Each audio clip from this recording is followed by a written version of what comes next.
Hello, my friends, it's Peg, and I'm so glad you're here with me today. I was working on things for Art Joy is sharing muted tones, which was today's topic in our live stream on Art Joy is Sharing. And join me there each week, Thursday, 10:30 Central. But yeah, I was just showing how to pull colors from paper scraps and things from your catalogs and magazines and create a palette, and how you can mute down some of these tones to make them a little less in your face.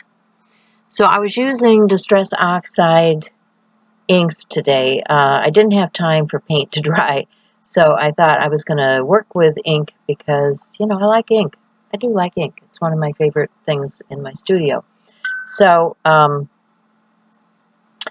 just writing the names of the colors so that when I come back to this and use this for inspiration in the future, I've got my color palette ready to go. And all I have to do is pull those same colors and I can work from that. So I'm going to work on several different things today. We were doing the live show, and one of the first things I decided to do was to show them how I glean photos from magazines and what I do to preserve things. So I go through and start pulling some pages, and as I'm pulling pages, I'm showing some of these are pages that I've already pulled.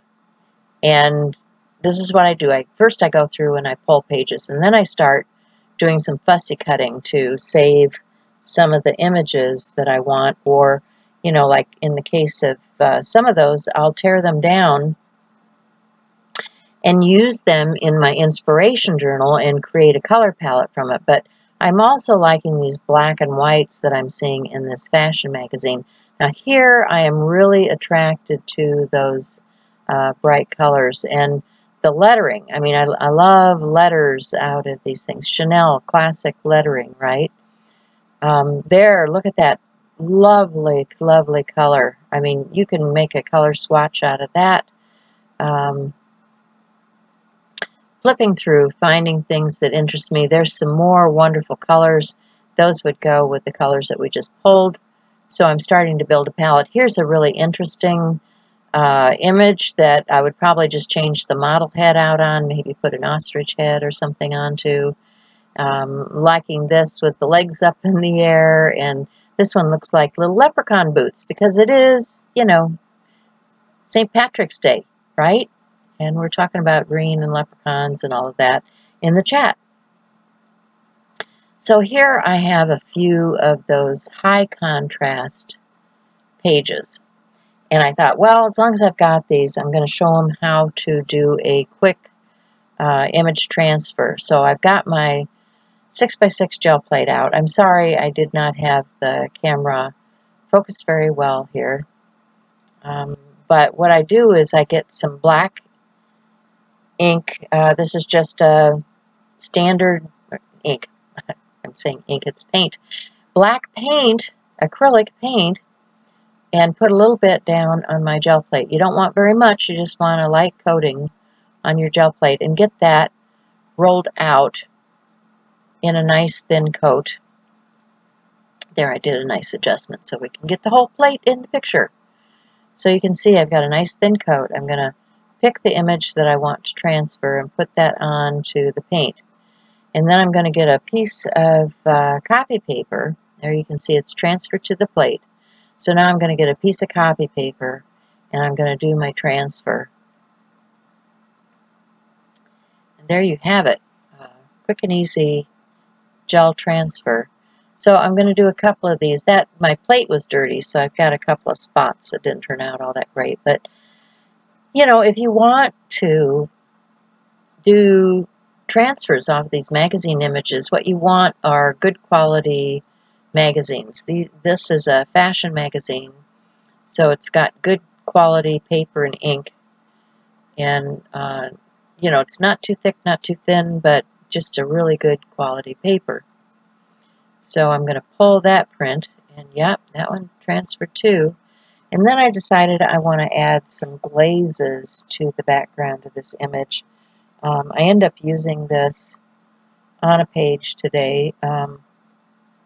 These are some golden acrylic glazes in a couple of different colors.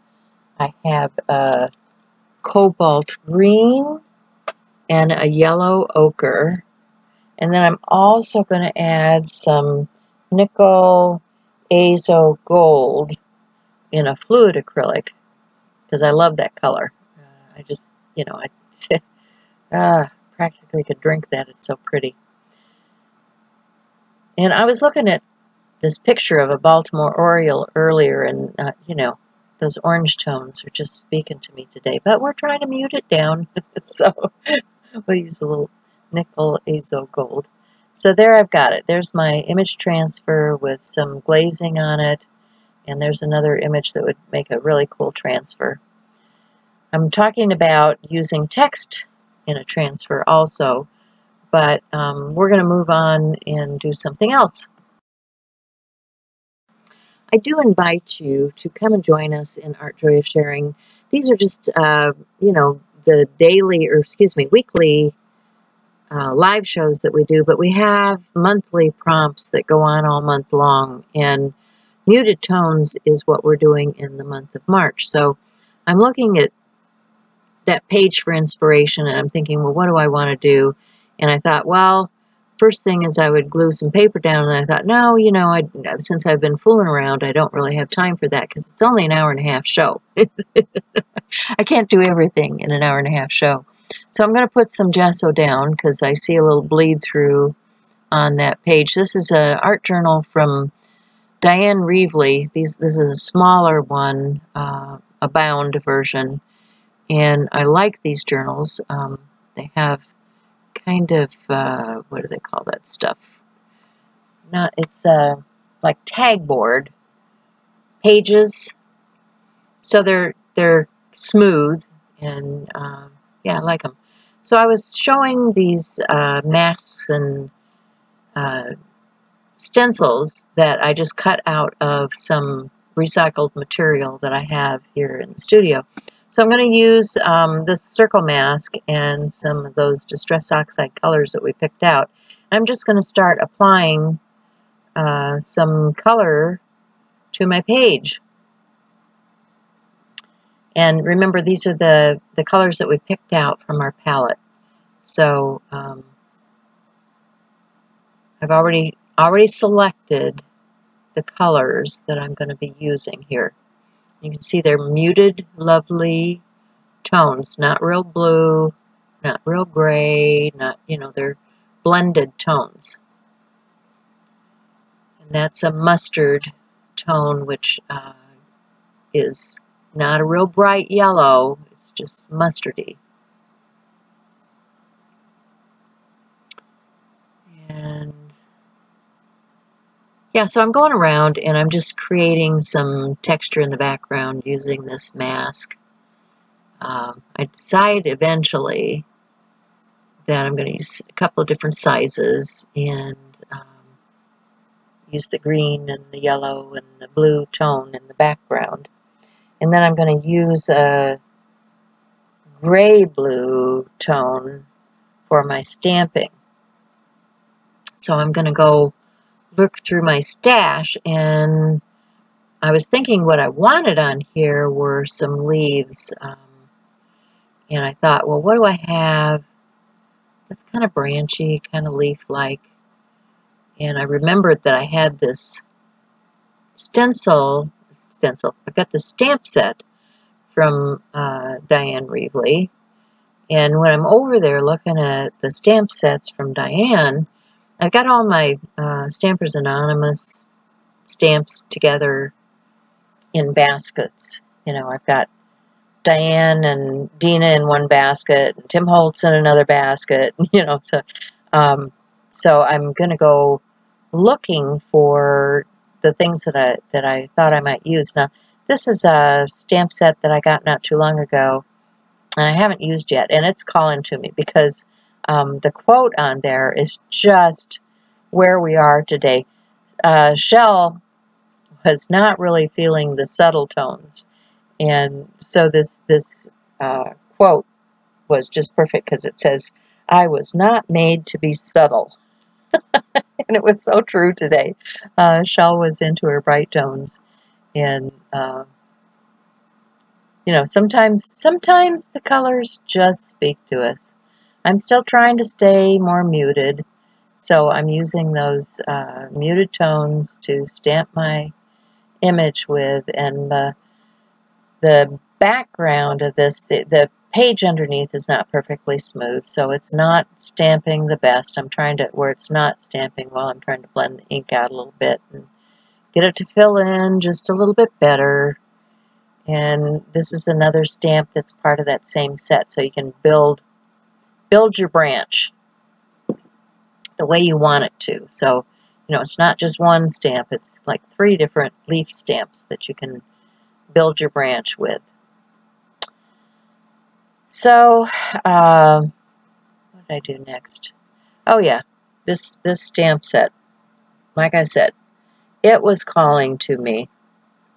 The whole subtle thing. We were laughing back and forth and joking about being subtle and muted tones, and so yeah, I had to put that on my page. It was just perfect.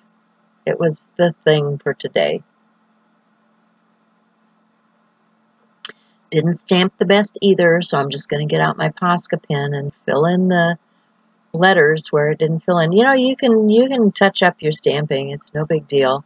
And I use stamping more as a jumping off point. I'm going to also use this base that's part of the stamp set.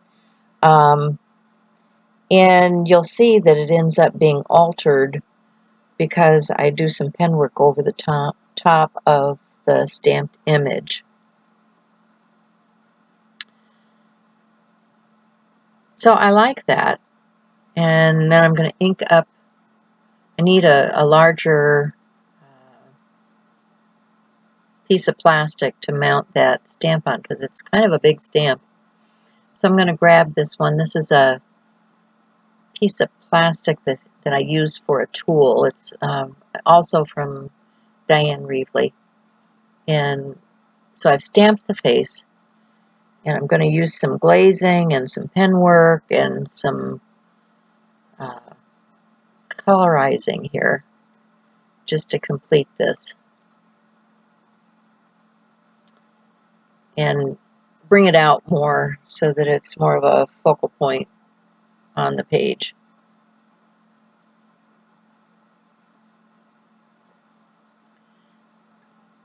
I need to dry down some of that ink because it's still quite wet. I don't want to smear that black all over the place while I'm glazing.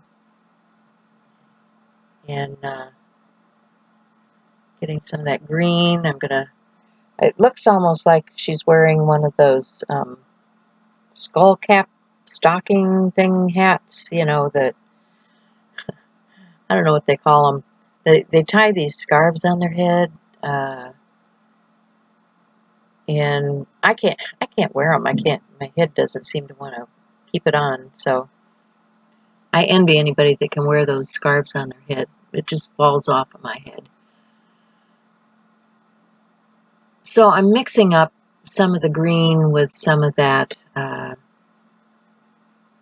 yellow to create muted down tone, to add some of the shadowing in here on my creature, and then I'm dry brushing over the top of the words with that same tone just to bring it across from the other page. You know, you want to have things that work together, and the way you do that is by repeating color. And so that's what I've done, is I've repeated the color, and wanted to enhance what we've already got going on down here.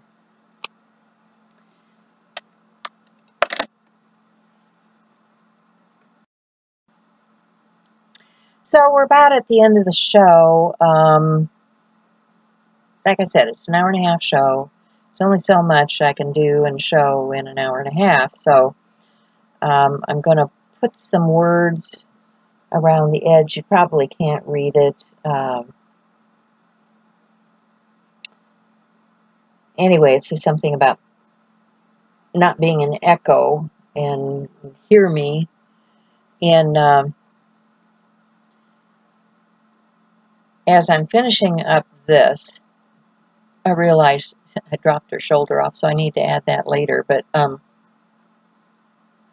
coming back to the first page that I had, I put that watch on this page, and I'm making a mess because I just threw that paint palette aside and got paint everywhere. So I'm going to get some rub-ons, and I want to disguise the manufacturer's print on the face of that watch. You know, I don't want somebody to know exactly where that watch image came from. So I'm going to use some fonts here that are rub-on fonts I've had for years.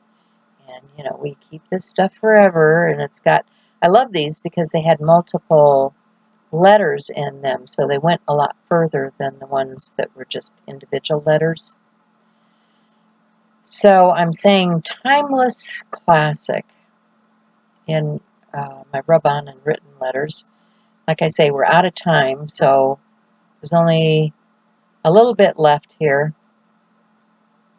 Rubbing these letters down. I'll get a pen and write classic. And then on the opposite page, I've got some of that muted down tone, and I'm going to add some other colors to it, and that gel print transfer to the other page. And then I will pretty much be completed with what we did in the live show for today. If you're interested in Art Joy Sharing, please come and join us. We'd love to have you. There's just a few questions to answer. And yeah, then we know you're not a robot, and we'll let you into the group, and you can start sharing and following our prompts and doing our hashtags and all of that stuff. So thanks for being here, guys. I appreciate you every time you show up and are part of my art journey. Thanks so much. Bye-bye.